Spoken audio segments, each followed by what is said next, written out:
La présentation des contrats chaleur renouvelable. Troisième session, comme vous le voyez à l'écran. Nous avons eu deux sessions précédemment, les 13 juin et 15 juin, avec systématiquement un pilote territorial.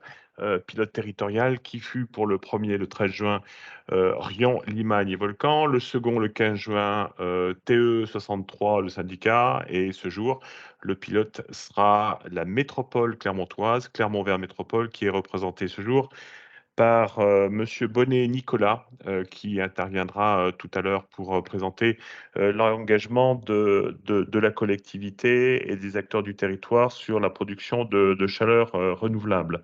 Alors, on est, comme vous le voyez, à peu près une bonne vingtaine de participants, des collectivités territoriales, des gestionnaires de patrimoine bâti, mais aussi des bureaux d'études. J'ai vu que les bureaux d'études s'étaient lourdement mobilisés sur cette session, sur cette dernière session, des exploitants de chauffage, mais aussi des représentants des consulaires. J'ai vu Thierry Roche tout à l'heure de la Chambre d'agriculture, mais aussi la Chambre des métiers d'artisanat, peut-être la CCI aussi, et puis territoire d'industrie, ce qui est important puisque ce sont aussi des acteurs du territoire qui peuvent être concernés par ce type de contrat. Voilà, sans plus attendre, nous allons passer à la première diapositive. Simplement quelques consignes, donc je vous invite à couper, vos micros. N'hésitez pas à poser des questions au fur et à mesure du déroulé des présentations dans le chat. Je me ferai fort de les relayer auprès des intervenants et puis de toute façon à la fin, on partira sur un petit temps d'échange, avec vous. Généralement, c'est un webinaire qui dure entre 3/4 d'heure et 1 heure en fonction de la densité des questions. En termes d'intervenants, Nicolas Bonnet, qui se présentera tout à l'heure pour la métropole, ainsi que Marie-Laure Busselot et Pierre Besson pour présenter donc le contrat chaleur renouvelable. Alors, je ne sais pas, ça doit être Pierre, si tu veux passer à la première diapositive, si c'est toi qui ou qui que ce soit. Première diapositive. Alors ça, c'est la première, la deuxième. Excuse-moi, c'est Voilà, merci. Sébastien. Pardon? Oui, Ce que j'avais convenu avec Marie-Laure, qui m'avait dit, oui, c'était qu'il y ait un mot d'introduction. Donc, je ne sais pas si c'est c'est prévu. peut-être plutôt maintenant. Non? Parce que si vous passez les Alors, diapos d'abord. j'ai j'ai simplement une diapositive ou une deuxième diapositive, mais tu peux le faire tout de suite, Nicolas. C'était simplement pour planter le décor, mais tu peux Ah, intervenir tout de suite si tu veux.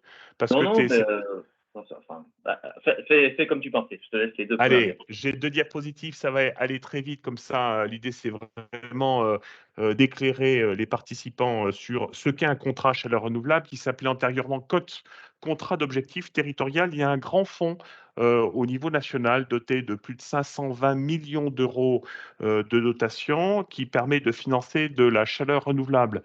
Alors, chaleur renouvelable, vous le voyez, c'est du bois énergie, c'est du solaire thermique, c'est de la géothermie de surface, sur sonde ou sur nappe. Tout à l'heure, Marie-Laure et Pierre présenteront de quoi il en retourne, avec un système de pompe à chaleur, ou ça peut être des réseaux de chaleur associés en création, extension, densification, et j'en passe, et des meilleurs. Et donc, ce grand fonds national finance plutôt des projets avec des grosses puissances, pour généralement des gros porteurs de projets.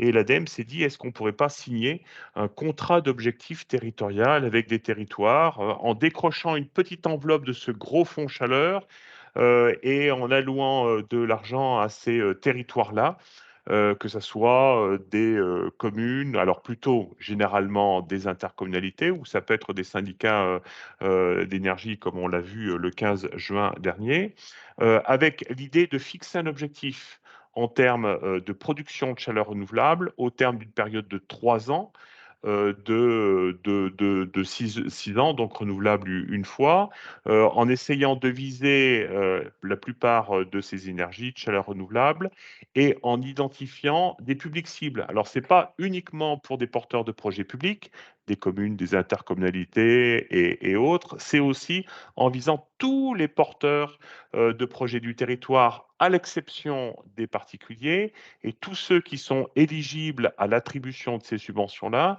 Il suffit simplement qu'ils aient un numéro de SIRET. Vous voyez la liste ici: collectivités, entreprises, bailleurs sociaux, universités, centres hospitaliers, et j'en passe des meilleurs, avec des bâtiments neufs ou existants, ou devrais-je dire existants et neufs. Donc systématiquement, que vous soyez maîtrise d'ouvrage, bureau d'études et consorts, vous pouvez justement promouvoir, en tout cas recourir à ce type de solution, et même les promouvoir si vous êtes maître d'œuvre ou bureau d'études. Et le champ de financement court de 50 à 70% pour tout ce qui est études de faisabilité, comme vous le voyez ici, ou mission d'assistance à maîtrise d'ouvrage. Tout à l'heure, Marie-Laure ou Pierre reviendront sur le détail. Et bien sûr, ce sont des aides à l'investissement avec des rétributions qui se font au mégawattheure. Voilà, simplement pour planter le cadre et le décor. Diapositive suivante, c'est simplement une carte du département du Puy-de-Dôme qui vous montre que tous les territoires sont couverts. Que vous soyez ici à Clermont-Ferrand ou que vous soyez à l'autre bout des territoires, la totalité est couverte. Alors, antérieurement, alors par Clermont-Auvergne Métropole, Chaleur Plus demain depuis 2018, le contrat a été renouvelé récemment. Rion, Limagné, Volcan de mémoire en 2021 et Territoire d'énergie plus récemment sur les 12 autres EPCI depuis février, me semble-t-il, 2023. Donc c'est assez récent. Voilà, donc tous les acteurs des territoires du département du Puy-de-Dôme peuvent accéder à ce type de subvention, mais aussi un accompagnement technique qui est assuré soit par l'ADUM et les services des collectivités pour la métropole clermontoise et TE63, et RLV, c'est géré directement en régie. Diapositive suivante, et Nicolas, c'est à toi. Ah mais d'accord, moi j'avais pas une présentation avec une diapo où j'avais ma tête. C'est pour ça que je n'avais pas compris qu'intervenir. Bon bah bonjour à toutes et à tous. Donc je vais me présenter, mais c'est écrit. Nicolas Bonnet, je suis élu à la mairie de Clermont-Ferrand et conseiller délégué à la métropole sur les questions d'énergie renouvelable et récupération, et aussi économie circulaire et déchets organiques. Donc nous, c'est juste pour, puisque si j'ai bien qu'il y a eu plusieurs webinaires et pas tout le temps avec les mêmes partenaires, donc là, il se trouve qu'on l'a vu sur la carte précédente, selon les territoires, c'est pas les mêmes structures qui vont accompagner ce fonds de chaleur renouvelable de l'ADEME pour le décliner auprès de porteurs de projets. Donc là, en tout cas, sur la métropole, depuis 2018, a accompagné en tout cas cette démarche. Donc en lien avec l'ADUM pour les questions techniques, et bien sûr donc avec l'ADEME qui nous fournit, qui est à l'origine du fonds et de l'argent qui est donné, que ce soit pour de l'investissement ou pour des études. Donc bien sûr pour le territoire métropolitain, je remercie aussi bien l'ADEME que l'ADUM sur cet accompagnement. Et donc on a commencé en 2018, on a eu une première version du contrat de chaleur renouvelable qui nous a permis déjà de faire pas mal de projets, donc des petits projets, on n'est pas sur des très gros projets, hein, Sébastien a dit, mais c'est essentiel d'aller chercher aujourd'hui tous les projets où il peut y avoir vocation, en tout cas, à faire évoluer les systèmes de chauffage. Nous, dans notre plan climat et énergie territoriale qu'on a appelé schéma de transition énergétique et écologique, on a fixé des objectifs ambitieux en termes évidemment d'énergie renouvelable sur le territoire. Et une des, je ne sais pas si on peut appeler ça une énergie, mais en tout cas la chaleur, c'est évidemment une des déclinaisons au final des vecteurs énergétiques. Et on n'a pas forcément en tout cas besoin de se dire tiens, il faut produire du gaz, de l'électricité. On peut produire directement de la chaleur, bien évidemment. Et quand on le fait directement parce qu'on a besoin de chaleur, c'est forcément plus intéressant que de passer par des vecteurs comme le gaz ou l'électricité. Donc on a souhaité accompagner un maximum de porteurs de projets sur le territoire, que ce soit des collectivités locales, donc nous, pour nous, c'est les communes de la métropole, voire la métropole elle-même, ou ensuite des structures publiques ou privées sur la métropole.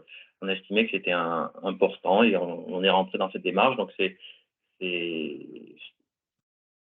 voilà, je veux pas, vu qu'on va tout vous expliquer en détail, je ne sais pas si c'est forcément la peine que j'en dise plus, mais au-delà du premier contrat qu'on avait fait sur 3 ans, on est déjà rentré sur un deuxième contrat où on essaie effectivement de continuer à atteindre des objectifs ambitieux qu'on s'est donnés avec l'ADEME, et donc d'aller chercher un maximum de porteurs de projets qui souhaiteraient faire cette transition sur leur façon de se chauffer et d'aller vers de la géothermie, du solaire thermique, de la chaufferie bois, enfin chaudière bois.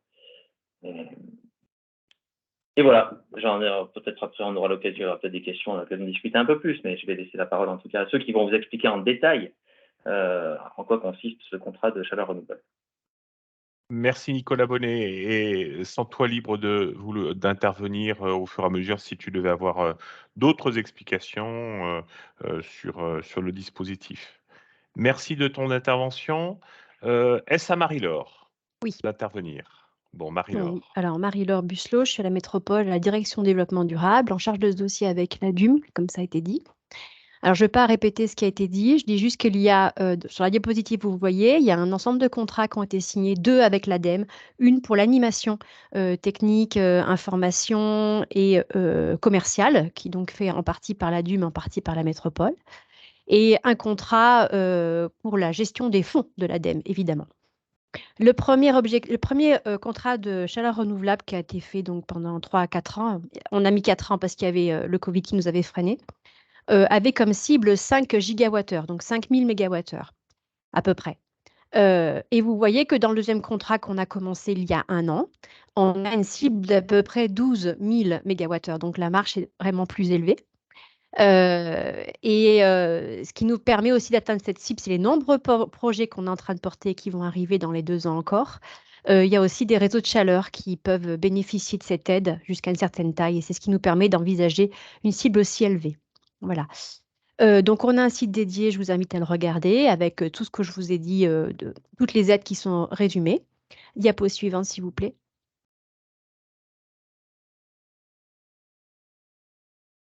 Pierre? Merci. L'ADUM nous aide pour réaliser des analyses d'opportunité. C'est important. Si vous avez une idée, mais que vous ne savez pas si c'est intéressant, avant de faire un cahier des charges pour une étude de faisabilité qui vous prendra du temps, vous pouvez demander à Pierre ou à moi un rendez-vous, et Pierre se déplacera ou prendra les chiffres s'il n'y a pas besoin de déplacer pour vous faire une analyse d'opportunité. Et c'est gratuit. C'est compris dans la prestation d'accompagnement, ce qui fait que ça vous dira si il est nécessaire d'aller plus loin ou pas. Alors, l'ADUM aussi peut vous aider à définir le contenu du cahier des charges et vous aider pour le suivi de l'étude de faisabilité ou de la mission d'assistant à maîtrise d'ouvrage. Et puis après, quand l'installation est faite, il y a un suivi à faire pendant 1 an pour bénéficier de la totalité des aides, et Pierre peut aider pour ce suivi, hein.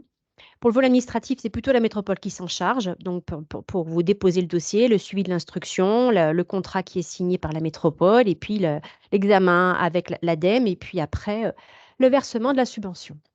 Alors, l'ADEME donne un avis, et puis après, ça passe en conseil métropolitain pour que vous ayez un contrat signé qui vous revient. Ça prend un peu de temps administratif, mais vous pouvez très vite, dès que vous allez déposer votre dossier, avoir une autorisation de commencer et notifier votre contrat. C'est censé être rapide. C'est le but de le faire localement, c'est que ça va plus vite qu'au national. Diapo suivante, s'il vous plaît. Alors ça, c'est un exemple, hein. Ce sont les projets qui ont été financés en investissement lors du premier contrat. Il y a essentiellement, vous le verrez après statistiquement, beaucoup de projets publics, mais pas que. Vous avez des mairies, d'accord, mais vous avez aussi du logement social, mais tous les logements peuvent être bénéficiaires, hein. Puis vous avez des entreprises privées. Là, en l'occurrence, on avait un hôtel. Si vous voyez, il est en chantier vers Ernest Cristal. C'est un grand hôtel qui est pas mal en ossature bois et qui va être alimenté en chauffage et j'imagine en froid par géothermie. Donc, ce sont des projets qui ne sont pas énormes, hein, qui va à peu près pour le bois énergie, jusqu'à 6000 mégawattheures, donc c'est 12 000 mégawattheures, pardon. Mais sans ce dispositif local, il n'y aurait pas d'aide possible. Donc là, c'est ce qui nous a permis d'atteindre 3400 mégawattheures sur les 5000 que nous avait fixé l'ADEME. Diapo suivante. Ce tableau a été retranscrit sous forme de graphe qui montre ce que je vous ai dit. Les collectivités sont toujours, hein, nos premiers clients. Et le type d'énergie renouvelable, en majorité, en nombre de mégawattheures, c'est le bois énergie, mais on a quand même du solaire thermique, c'est pas mal. Et en termes d'investissement, c'est bien la géothermie qui coûte le plus cher. Mais vous verrez aussi, si vous demandez une analyse d'opportunité, que c'est quand même le plus cher, mais c'est ce qui rapporte le plus. Et quand vous avez remboursé votre investissement, votre énergie est quasiment gratuite, quoi. Donc, ce n'est pas une énergie qu'il faut mettre de côté tout de suite. Diapo suivante. Ça, c'est plusieurs photos qui ont été prises soit par les porteurs de projet, soit par Pierre, qui vous montrent l'intérieur des chaufferies. Dans le cas où vous avez une PAC géothermique, on ne peut pas faire de géothermie sans pompe à chaleur qui assiste la géothermie parce qu'on peut pas, si on va pas assez en profondeur pour avoir une eau assez chaude pour faire du chauffage, hein. Donc, on a toujours une pompe à chaleur. Et puis des chaufferies bois. Nous, on a financé pour l'instant que du bois granulé, mais les bois de plaquettes sont bien sûr finançables. Et puis, on n'a pas de photo en solaire thermique, mais il y en aura. C'est bon, tu peux y aller. Et là, alors, sur le site internet, c'est plus gros, hein, vous inquiétez pas. Tous les ans, cette fiche est mise à jour par l'ADEME. Pour l'instant, ça va en augmentant, hein. Les forfaits sont plutôt en croissant, donc c'est plutôt une bonne nouvelle. Ça peut vous donner une idée, et on vous confirmera, de l'aide à l'investissement que vous pouvez avoir. N'oubliez pas ce qu'a dit Sébastien au début, il existe aussi une aide à l'étude de faisabilité et à l'assistance à maîtrise d'ouvrage, qui va de 50% à 70%, 50% pour le secteur concurrentiel, 70% pour le secteur non concurrentiel. Pour l'investissement, c'est le même barème pour tout le monde et ça dépend de la taille du nombre de mégawattheures ou de kilowattheures d'énergie renouvelable produite. Et puis, pour les réseaux de chaleur, ça dépend du diamètre. Donc, c'est ce qui est marqué en dessous.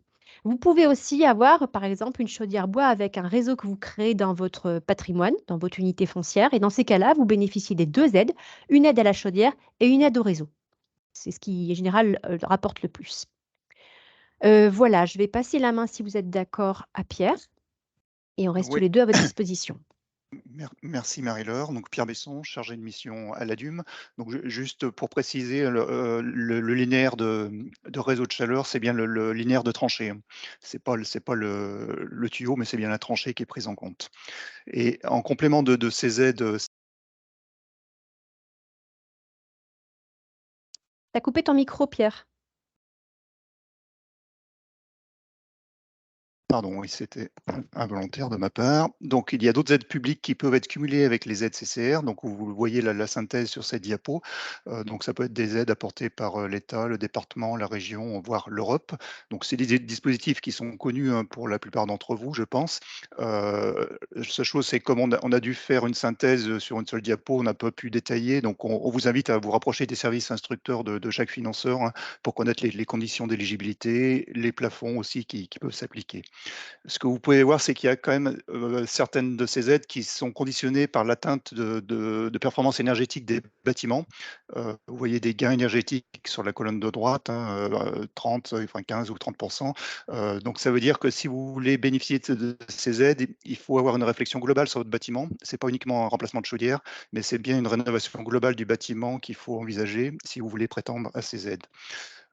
Autre information, l'ADUM organisera en septembre prochain un webinaire spécifique sur les aides publiques liées à la rénovation énergétique. Donc, vous recevrez une invitation pour ce webinaire, donc qui sera beaucoup plus détaillé que cette diapo, bien sûr. Je fais mon micro.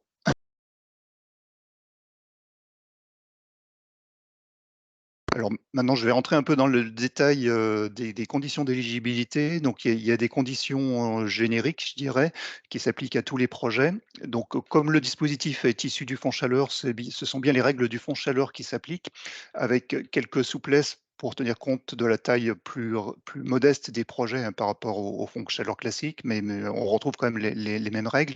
Donc, au niveau des études, il y a la nécessité de respecter des cahiers des charges types qui sont édités par l'ADEME et également d'avoir une qualification RGE pour les bureaux d'études. Donc, il existe une qualification par type d'énergie, donc on vous les détaillera plus avec les diapos suivantes, mais voilà, ça c'est un point aussi, je dirais incontournable, hein. Donc, c'est une exigence de l'ADEME d'avoir cette qualification RGE. Donc, les taux de subvention, on vous les a déjà précisés pour les études, hein, c'est 70% pour les collectivités et entre 50 et 70% pour les entreprises. Pour les investissements, il y a des critères liés à la performance thermique des bâtiments, notamment pour ceux qui sont concernés par le décret tertiaire, donc plus de 1000 m² ou par rapport aux unités foncières. Donc pour intégrer en fait le fait qu'ils vont faire l'objet de rénovation dans les années à venir. Donc il faut dimensionner les productions en fonction aussi des futures rénovations pour éviter d'avoir des surpuissances, notamment en termes de production d'énergie. On a toujours les qualifications RGE qui sont demandées, sachant que l'ADEME demande à ce qu'il y ait un acteur RGE par projet. Donc, ça peut être le bureau d'études qui fait la faisabilité ou le bureau d'études qui fait la maîtrise d'œuvre, voire l'installateur aussi, ou pour lesquels il existe des qualifications RGE. Il y a des spécificités aussi en termes de dimensionnement, donc ça vous sera précisé dans les diapos suivantes, et d'instrumentation et suivi des performances. Ça, c'est un point important puisque 20% de l'aide à l'investissement en fait est lié à l'atteinte de l'objectif en nombre de mégawattheures, c'est-à-dire que l'ADEME demande à ce qu'il y ait un suivi pendant 1 an des installations, et au bout d'1 an, le porteur de projet justifie le nombre de mégawattheures produits par son installation, hein, que ce soit une chaudière bois, une PAC géothermie ou du solaire thermique, et l'ADEME réajuste son aide du coup en fonction de l'objectif atteint ou pas au bout de cette année de suivi. Donc maintenant, on va rentrer un peu dans le détail pour chaque énergie. Donc, pour commencer, le solaire thermique. Donc, quels sont déjà le domaine d'application lié à cette énergie? Donc, le solaire thermique est adapté aux bâtiments qui consomment de l'énergie toute l'année. Surtout, enfin, et également bien sûr en été, en période estivale, puisque c'est là où on aura le plus de production solaire. Donc ça peut être des établissements de type maisons de retraite, hôpitaux, des logements, des équipements touristiques aussi, hôtels, campings, piscines, qui ont des besoins conséquents en eau chaude. Par contre, typiquement, une école n'est pas adaptée à ce type de solution de production solaire, puisqu'elle sera fermée quasiment tout l'été, donc avec très peu de besoin d'eau chaude en été. Donc voilà, si on installe des capteurs thermiques sur une école, ben, on s'expose à des risques de surchauffe et de dégradation, je dirais, du matériel, donc on évite. Il faut également vérifier le fait de disposer d'une toiture exposée sud et qui soit également ou qui ait peu de masques pour éviter les ombres portées sur les capteurs. En termes de critères d'éligibilité, donc il y a différents critères suivant la taille de l'installation. Donc si on a une surface inférieure à 50 mètres carrés, on n'a pas besoin de réaliser une étude de faisabilité. L'étude peut être réalisée directement par l'installateur qui est qualifié RGE solaire. Par contre, si on dépasse ce seuil de 50 mètres carrés, il est demandé à ce qu'il y ait une étude de faisabilité en amont par un bureau d'études qualifié RGE, bien sûr. Voilà, vous retrouvez les qualifications RGE en bas de cette diapo. Autre critère d'éligibilité, ça concerne la productivité solaire par mètre carré de capteur et le taux d'économie d'énergie aussi qui est demandé à minimum 30% pour être éligible au dispositif. Et enfin, il est demandé de respecter des schémas types, ce qu'on appelle la schémathèque Sokol, qui permet de définir un certain nombre de schémas prédéfinis pour lesquels on est sûr que l'installation va fonctionner. Voilà, c'est pour éviter qu'il y ait trop de schémas hydrauliques trop différents, je dirais, de cette schémathèque qui est standard. Autre énergie, donc le bois énergie, donc ça peut être du combustible bois plaquette ou granulé. C'est pas du bois bûche, bien sûr. Alors, ce type d'énergie est adapté à un panel assez large de bâtiments, que ce soit du collectif, de tertiaire ou de l'industrie. Une contrainte principale, ça concerne le stockage. Donc, il faut disposer, bien sûr, d'un local qui soit accessible pour les livraisons et suffisamment grand aussi pour avoir une autonomie suffisante par rapport au combustible bois. Donc voilà, c'est un point qui est à vérifier en amont des projets.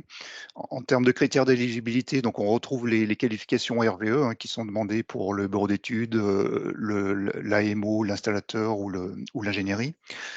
Le fait que les chaudières bois soient conformes au règlement européen, un rendement minimum des chaudières et le respect des normes d'émission de poussière et de NOx, sachant que sur le territoire de la métropole, il y a des normes, des exigences un peu plus poussées du fait qu'on soit en zone PPA, notamment pour les poussières, voilà, où on ne doit pas dépasser un certain seuil.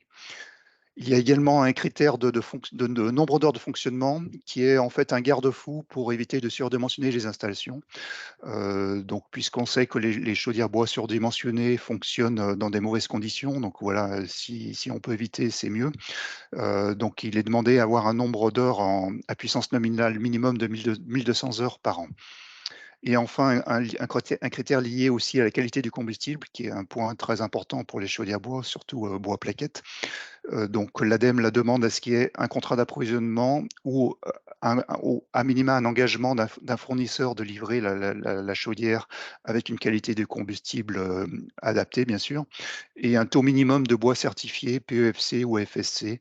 Voilà, c'est aussi une autre exigence de l'ADEME. Et enfin, troisième énergie, donc c'est la géothermie avec pompe à chaleur, hein, puisque comme l'indiquait Marie-Laure tout à l'heure, on est dans ce qu'on appelle de la géothermie de surface, donc jusqu'à 200 mètres de profondeur, donc avec des températures qui restent relativement faibles, donc il faut une pompe à chaleur pour relever la température. Donc ce type de solution est également adapté à un panel assez large de bâtiments. Le point principal, je dirais, c'est par rapport au régime de température. Voilà, il faut quand même privilégier les bâtiments qui sont à basse, voire très basse température, si on veut garantir un bon coefficient de performance de la pompe à chaleur. Donc voilà, si on est dans un bâtiment, je dirais ancien, où on a un régime élevé de température, c'est pas forcément la bonne solution puisqu'on va dégrader la performance de la pompe à chaleur.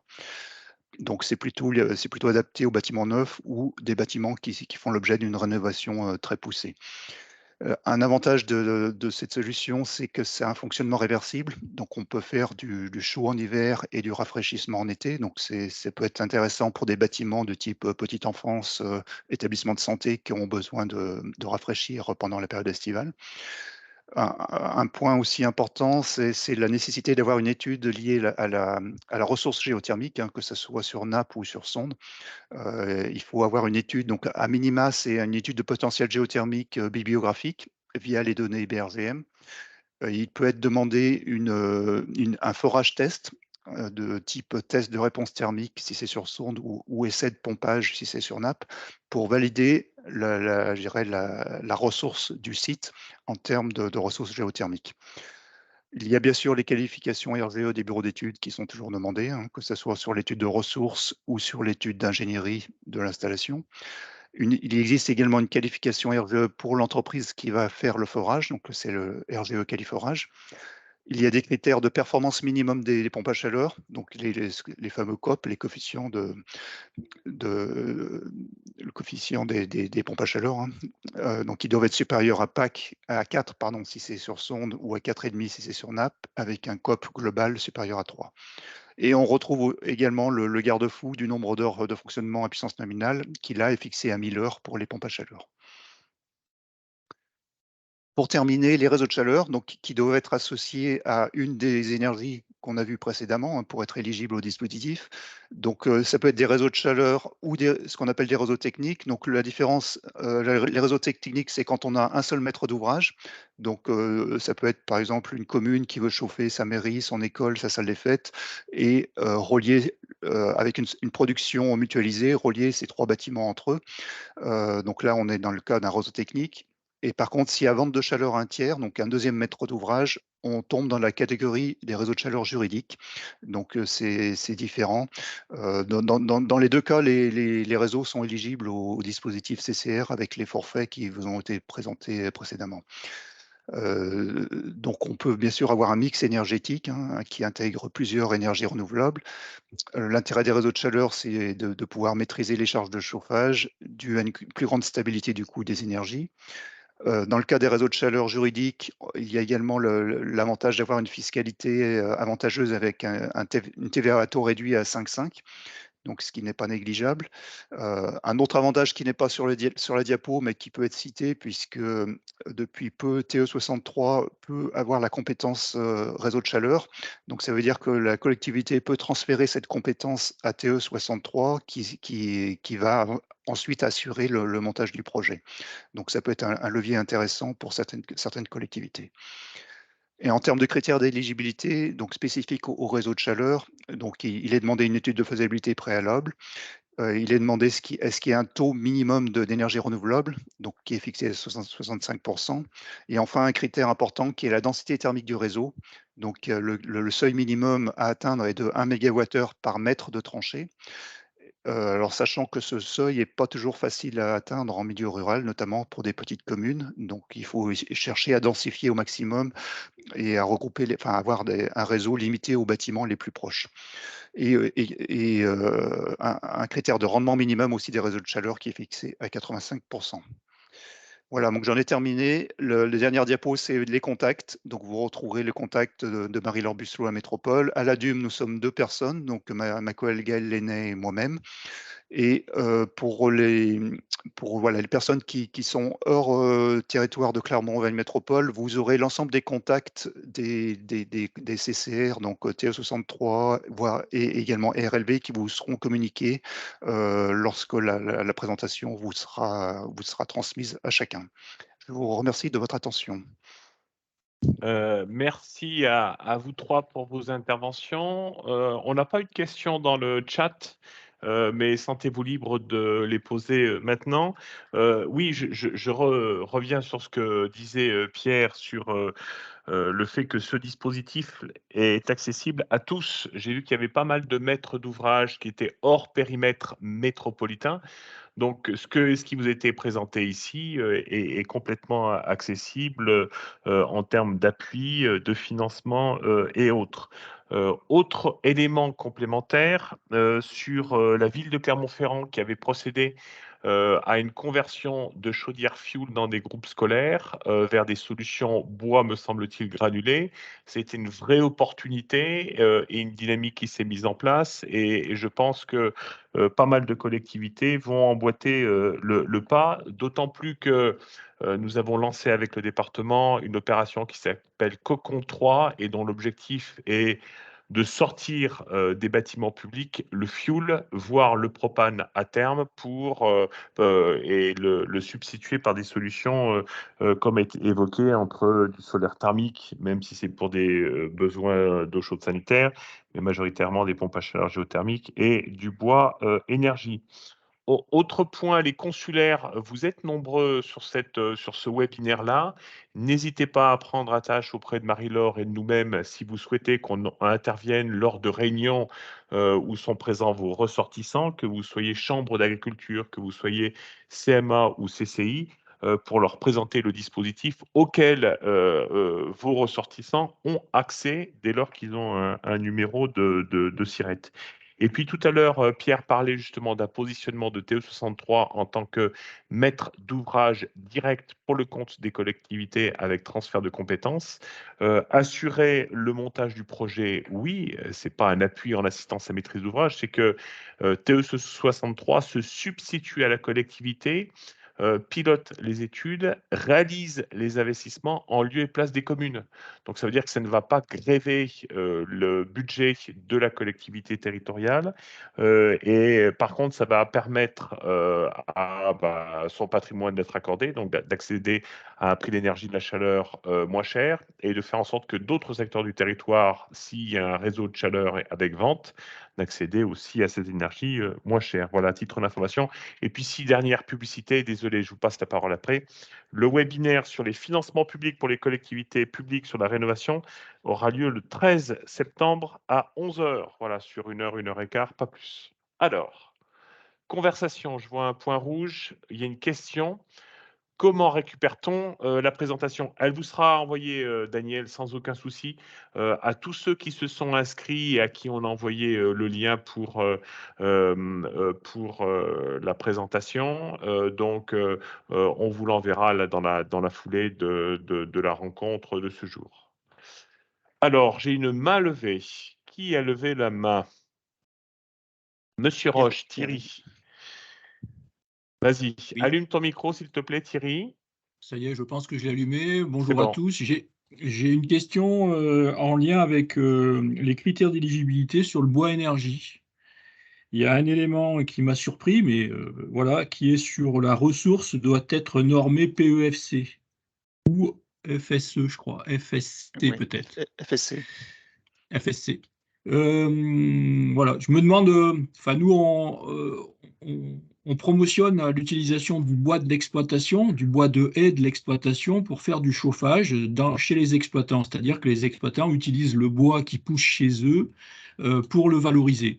Donc se pose la question, comment on obtient la marque PEFC sur des haies dans les exploitations? Oui, alors c'est vrai que c'est une bonne question, je dirais. J'ai pas forcément la réponse tout de suite. Alors, sachant que l'exigence, en fait, c'est un taux de PEFC, c'est pas 100 de PEFC, hein, c'est 13 pour le bois plaquette, par exemple, mais il reste quand même 13 effectivement à certifier. Donc, c'est une question qu'on pourra poser à l'ADEME, effectivement, par rapport au bois de haie des agriculteurs, notamment, ouais. Ouais, parce que pour nous, l'idée, c'est vraiment qu'ils utilisent leur bois, quoi. On n'est pas là pour faire du commerce de plaquettes, quoi. Enfin, chez les exploitants, c'est vraiment l'idée, c'est qu'ils le valorisent, quoi. Voilà, ouais, c'est une question. Alors, on a des exemples hein, dans la montagne thiernoise de mémoire, Monsieur Deschlette, hein, qui a la double casquette, qui couvre ses propres besoins de chauffage avec du bois et qui commercialise du bois en parallèle. Mais bien évidemment, la première des choses, c'est se l'appliquer à soi-même et faire en sorte qu'on puisse couvrir ses besoins de chauffage pour des bâtiments agricoles ou même maisons d'habitation. Mmh. Avec des solutions bois et bois produits sur l'exploitation. Ouais. Le PEFC sur forêt, il y a pas de souci, mais enfin ça c'est possible, hein, mais sur les haies, je suis pas persuadé que ça existe et que ça puisse se faire. Voilà, c'est la question. Bon, on n'a On vraisemblablement pas de réponse, mais Non, on mais sera fort de on relayera Ouais, la question. ouais, mmh, ça serait dommage que les agriculteurs soient sortis, de ce plan d'aide, à cause de ce mmh, critère-là, quoi. Mais mmh, bon, on en reparle. mmh. On discute de tout ça avec Fibois et on tâche de vous apporter une réponse par rapport à ça. Chloé Fabre, merci de votre question dans le chat. Est-ce que vous pourriez expliciter ou la présenter même directement en allumant votre micro? Bien. Je suis pas sûr d'avoir tout compris, mais dites-moi. Bonjour, merci beaucoup. Ma question, c'est là, vous étiez beaucoup sur des exemples de production de chaleur, plutôt sur du chauffage ou des bâtiments tertiaires. Ma question, c'est est-ce que vous avez déjà accompagné ou est-ce que vous auriez des exemples, des expériences de développement de chaleur sur des lieux de production, en fait, pas sur le chauffage, mais comme quand la chaleur est utilisée dans les process de production, quoi. Donc plutôt pour des industriels, process industriels. Ouais. Pierre?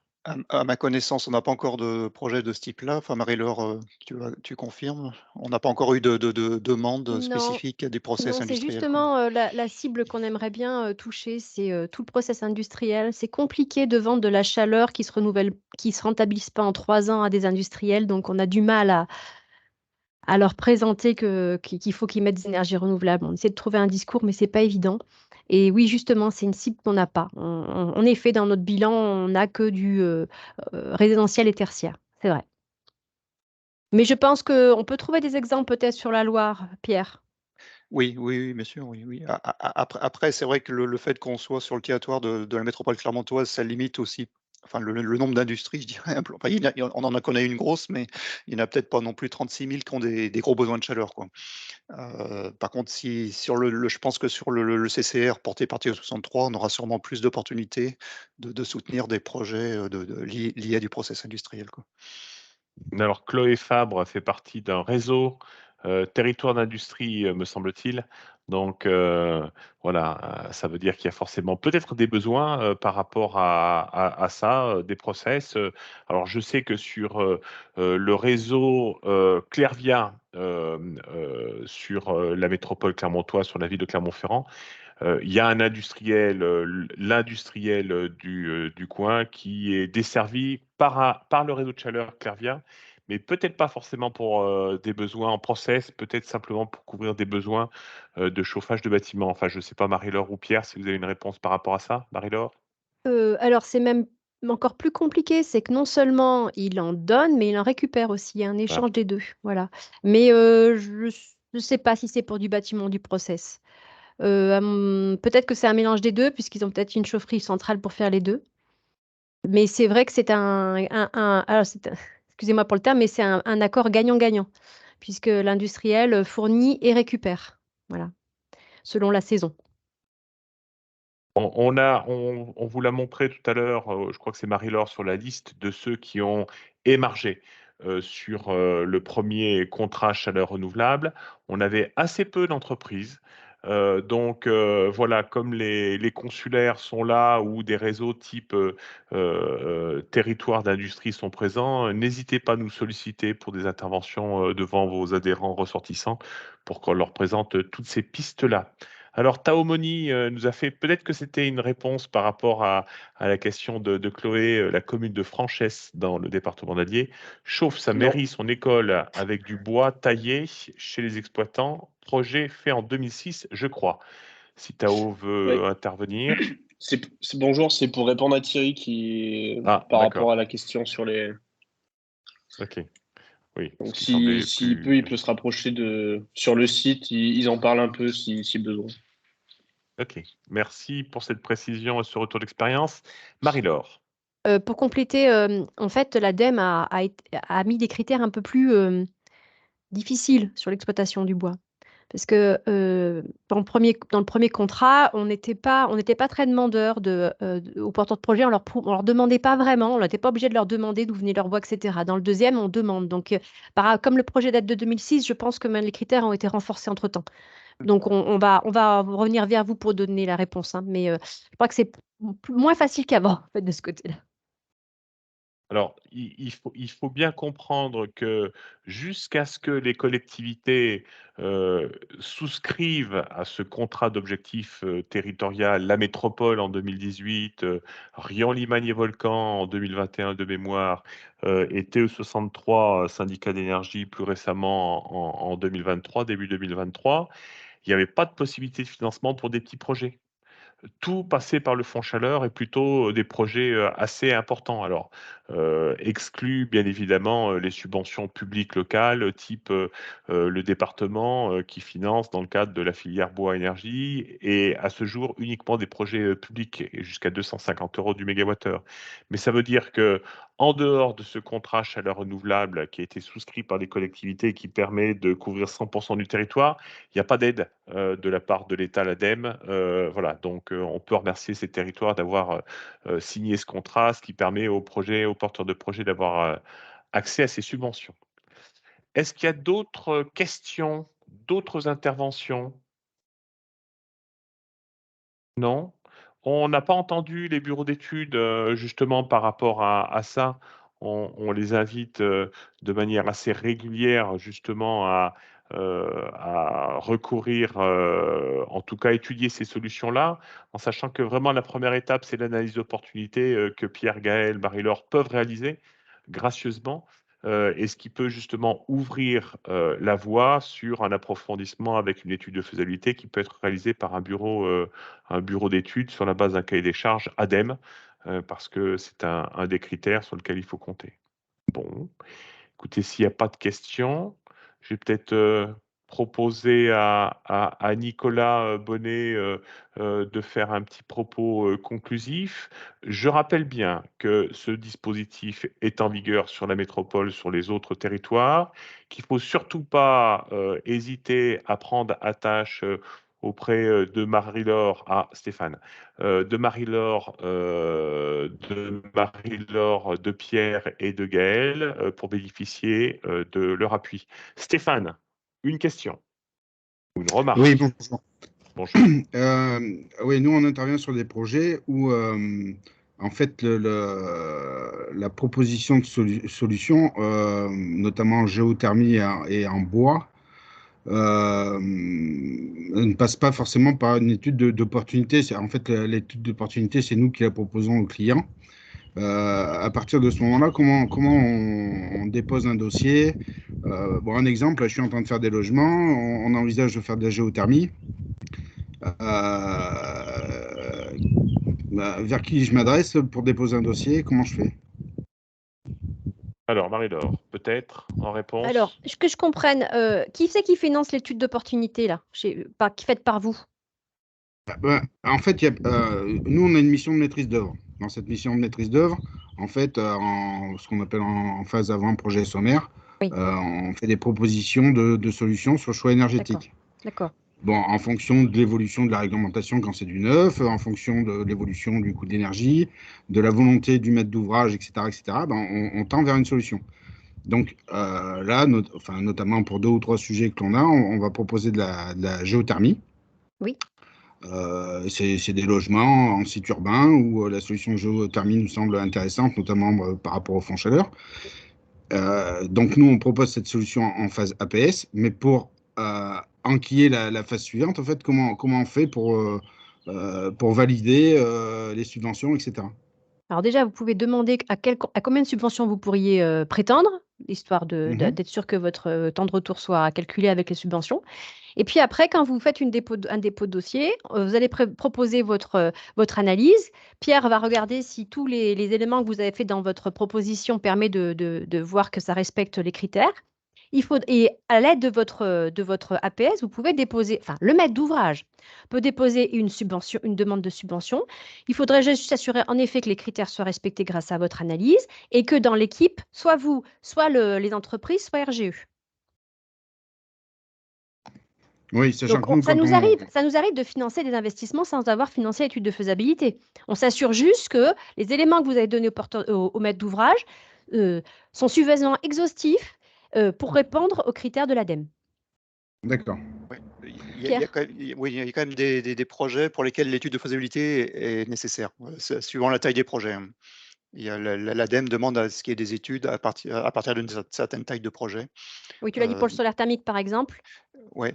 Et puis pour la géothermie, il y avait la réponse aussi. Pour la géothermie aussi, oui.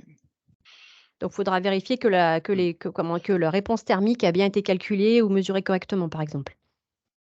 Genre, si vous avez vous installez sur une parcelle qui est à côté d'un projet qui a déjà bénéficié d'une sonde géothermique et vous avez récupéré leur réponse et que vous pouvez assez raisonnablement vous dire que le sol est à peu près identique, on n'est peut-être pas obligé de faire un deuxième. D'accord, merci. Ok, donc oui, n'hésitez pas à passer par Marie-Laure, Pierre et Gaël. Hein, c'est important. L'idée, c'est vraiment bien de cocher toutes les cases pour faire en sorte que, alors pour ce qui vous concerne, vous, maître d'œuvre, bureau d'études, vos clients puissent bénéficier des subventions publiques pour financer leurs projets. C'est important. Et plus on est associé en amont, mieux c'est. Et l'idée, c'est vraiment de travailler main dans la main pour faire en sorte que la maîtrise d'ouvrage, quelle qu'elle soit, sauf du particulier, puisse avoir in fine l'accès aux subventions publiques. D'autres questions, d'autres mains à lever? J'ai pas vu de nouvelles questions dans le chat. Donc, on vous envoie bien la présentation avec les dispositifs. Et même, j'allais dire, tout à l'heure, Pierre a présenté un tableau complémentaire à celui du dispositif. On est aussi en appui pour aller chercher des subventions complémentaires et faire en sorte que les projets bénéficient d'un maximum de subventions, dans la limite, bien sûr, des 80%. S'il n'y a pas d'autres questions, Nicolas, si tu veux faire un petit propos conclusif, voilà. Ouais, je ne suis pas sûr qu'après tout ce qui a été dit et le niveau de détail et de pertinence, je puisse dire grand-chose de bien conclusif, hein, mais il n'y a pas vraiment de conclusion, puisque de toute façon, c'est une ouverture, surtout sur le fait d'essayer d'avoir de plus en plus de projets, évidemment, pour faire évoluer les modes de production de chaleur, que ce soit dans nos collectivités ou, bien sûr, auprès des acteurs publics et privés du territoire. Donc, voilà, je n'ai pas de conclusion particulière, si ce n'est faites-le connaître, enfin, intéressez-vous si vous avez des projets et faites-le connaître autour de vous, évidemment, pour qu'on ait des projets et qu'on puisse les accompagner. Tout ça dans une démarche, évidemment, parce que là, on n'est que sur la chaleur, même si des fois, on a évoqué aussi l'efficacité des bâtiments, en ayant aussi en tête qu'il y a d'autres dispositifs et que, bien sûr, il faut travailler aussi d'abord et avant tout sur l'efficacité des bâtiments. Voilà. Merci beaucoup en tout cas. C'était une super conclusion parce que c'est vrai qu'on avait omis d'indiquer que la première où l'énergie la moins chère, la moins polluante, c'est celle qui n'est pas consommée. Donc, alors que là, on est plutôt sur un modèle à produire, couvrir les besoins. Merci Nicolas pour ces propos conclusifs. À propos, merci à vous tous d'avoir participé à cette session et puis au plaisir de vous revoir autour de projets. Merci, au revoir. Au revoir, bonne journée.